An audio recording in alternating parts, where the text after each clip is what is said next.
Hello guys, स्वागत करती हूँ आपका अपने नर्सिंग क्लासेस के अंदर। आज हम आपके लिए लेके आए हैं न्यू टॉपिक पेल्विस का एमसीक्यू क्वेश्चन।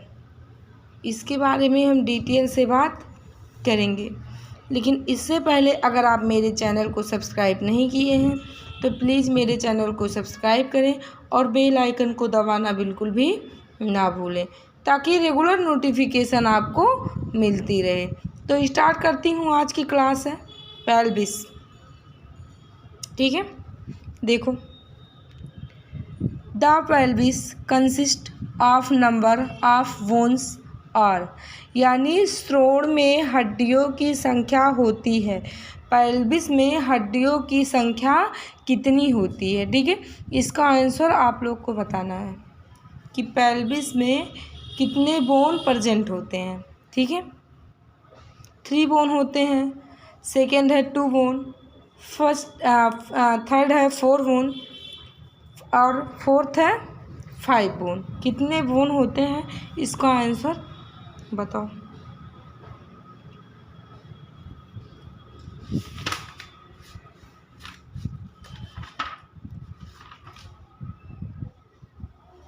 कितने बोन होते हैं? 4 बोन होते हैं। कितने बोन होते हैं? 4 बोन।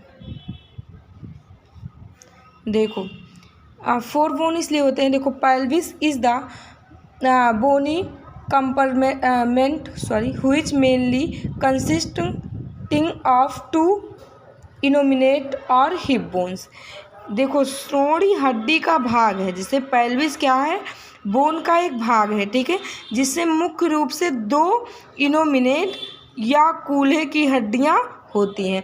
मतलब इसमें 2 इनोमिनेट या हिप बोन यानी कूल्हे की हड्डियां इसमें प्रेजेंट होती हैं, ठीक है। नेक्स्ट देखो, allowed 2 more bone also involved in to formation of pelvis और 1 sacrum and 1 coccyx। देखो क्या होता है, श्रोण के निर्माण में 2 और हड्डियां भी शामिल होती हैं। 2 इनोमिनेट बोन होते हैं और 2 और बोन होते हैं। कौन कौन से शामिल होती हैं? पहला है सेक्रम और दूसरा है कॉक्सी, जिसे हम क्या कहते हैं, पेल्विस कहते हैं। कोई पेल्विस के 4 बोन होते हैं। पहला 2 इनोमिनेट बोन होता है, एक सेक्रम एक कॉक्सी, ठीक है। नेक्स्ट देखो, next question, in rickets disease the type of pelvis में हैव रिस्क इज, यानी रिकेट्स रोग में श्रोण के प्रकार का जोखिम हो सकता है। कौन सा इसका जोखिम हो सकता है, ठीक है। पहला देखो गायनोकॉइड, दूसरा है एंथ्रोपॉइड, तीसरा है प्लेटीपेप्टॉइड, चौथा है कॉन्ट्रैक्टेड, ठीक है, जिसे हम अनुबंधित बोलते हैं। क्या बोलते हैं? अनुबंधित बोलते हैं। अब आंसर बताओ तुम लोग, कौन सा है।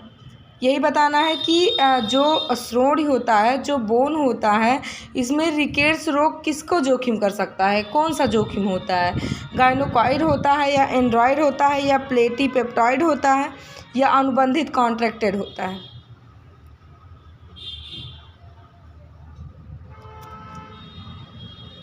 कौन सा होता है? हाँ, डी, कॉन्ट्रैक्टेड होता है, क्योंकि ये अनुबंधित है, ठीक है।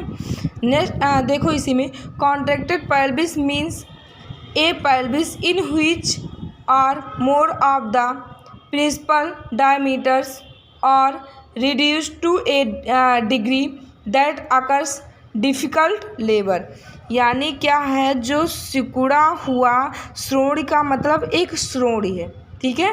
क्या है, जो पेल्विस है सिकुड़ा हुआ है, इसका मतलब यह एक श्रोणि है, ठीक है, जिसमें एक या अधिक प्रमुख व्यास हद तक काम हो जाते हैं। मतलब इसमें अधिक एक से अधिक भी व्यास है जिसका हद तक काम हो जाते हैं, ठीक है, कि प्रसव उसका मुश्किल हो जाता है। मतलब इतना हद तक ये काम करने लगते हैं कि प्रसव उसमें नॉर्मल होना मुश्किल हो जाता है, ठीक है।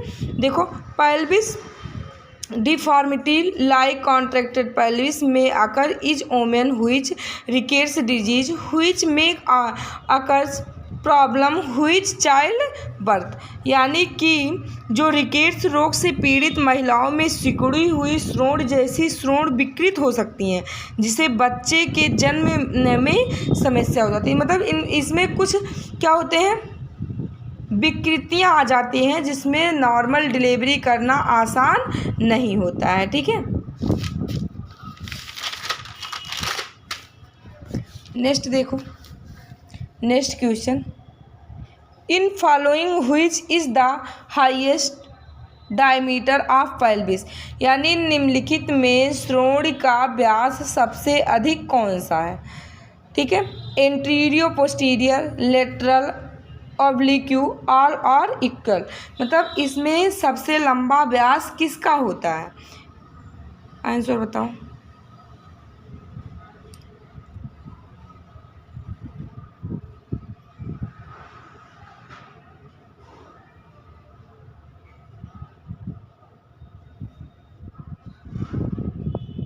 कौन सा होता है, इंटीरियर पोस्टीरियर, क्योंकि इसका डायमीटर 13 सेंटीमीटर होता है। कितना होता है, 13 सेंटीमीटर होता है। नेक्स्ट है the shortest diameter of pelvic outlet is, pelvic outlet का सबसे छोटा व्यास है कौन सा है।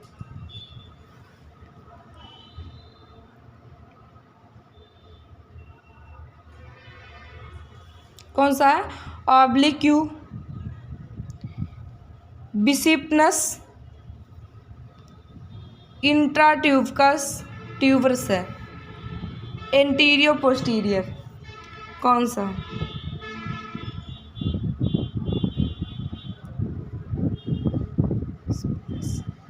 कौन सा है, बिस्पिनस है।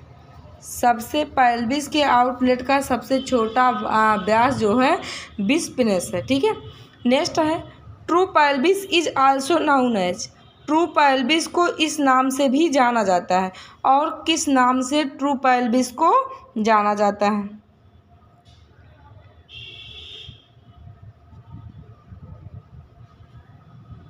और किस नाम से जाना जाता है।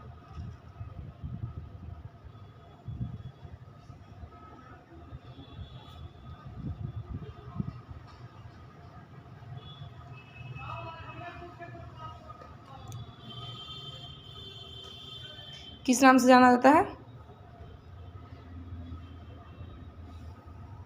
गायनोकॉइड पेल्विस के। किस नाम से जाना जाता है, गायनोकॉइड पेल्विस के। देखो, ए नॉर्मल फीमेल पेल्विस और true pelvis also called gynaecoid pelvis, मतलब एक सामान्य महिला श्रोण या वास्तविक श्रोण को हम गायनोकॉइड पेल्विस भी कहा जाता है। मतलब ये एक सामान्य पेल्विस है। क्या है, एक सामान्य पेल्विस है जो फीटर ऑफ फीमेल पेल्विस, मतलब क्या होते हैं इसकी विशेषताएं। देखो क्या है, a normal and most favourable pelvis for normal delivery, यानी सामान्य प्रसव के लिए एक सामान्य और सबसे अनुकूल श्रोण है। मतलब इसमें नॉर्मल डिलीवरी होना आसान होता है। सबसे सामान्य पेल्विस गायनोकॉइड होता है, इसमें मतलब नॉर्मल डिलीवरी होती है। ठीक है, उसके बाद नेक्स्ट है शेप ऑफ इनलेट और ब्रिम इन राउंडेड, मतलब कैसा होता है ये, इनलेट या ब्रिम के आकार का गोलाकार होता है। कैसा होता है, गोलाकार होता है। और महिला के जूते के आकार मतलब 4 इससे बड़ा होता है। ठीक है, नेक्स्ट क्वेश्चन है शेप ऑफ गायनोकॉइड और फीमेल पेल्विस। ठीक है, फीमेल पेल्विस क्या होते हैं, गायनोकॉइड पेल्विस का आकार कैसा होता है। आंसर बताओ तुम लोग।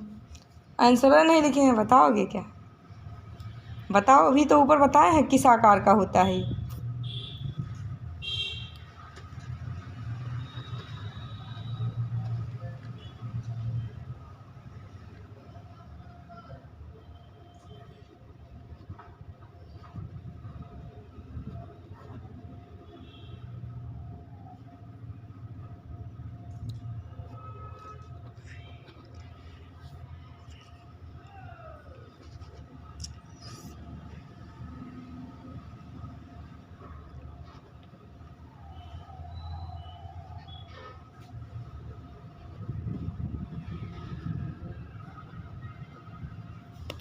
देखो क्या दिया है, शेप ऑफ गायनोकॉइड और फीमेल पेल्विस, ये ब्रिम्स, मतलब ये राउंड शेप का होता है या ओवल शेप का या फॉल्ट या हार्ट शेप का, किस शेप का होता है, इसका आंसर आप लोग कमेंट बॉक्स में बताइएगा।